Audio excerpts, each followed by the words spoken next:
আসসালামু আলাইকুম আরহামতুল্লাহ। আজ পবিত্র শুক্রবার, পবিত্র মাহে রমজানের চতুর্থ শুক্রবার। পবিত্র মাহে রমজান আমাদের কাছ থেকে আস্তে আস্তে একদম শেষের পথে।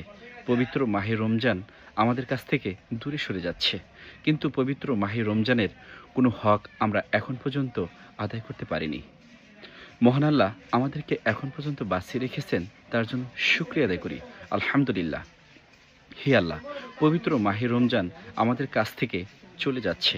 পবিত্র মাহে রমজানের আজ চতুর্থ শুক্রবারের উসিলা করে আপনি আমাদের সকলকে মাফ করে দিন, এবং যত গুনাহ করেছি সমস্ত গুনাহ খাতাগুলি মাফ করে দিয়ে আপনি আমাদের এই পবিত্র মাহে রমজানকে কবুল করে নিন, এবং আগামী দিন যাতে আমরা আপনার পথে চলতে পারি সেই তৌফিক দান করুন।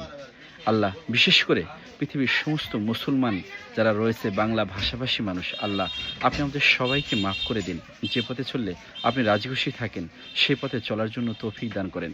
বিশেষ করে এই পবিত্র মাহে রমজানে আমাদের রেখে যারা দুনিয়া থেকে ওপারে চলে গিয়েছেন, বিশেষ করে তাদেরকে আপনি জান্নাত নসিব করেন। হে আল্লাহ, বিশেষ করে আপনি আমাদেরকে নেক হায়াত দান করেন। আগামী দিনগুলো যেন সুখ ও শান্তিময় হয় সেই তৌফিক দান করেন। আমিন। সবাই ভালো থাকুন, সুস্থ ও সুন্দর থাকুন। আল্লাহ হাফেজ।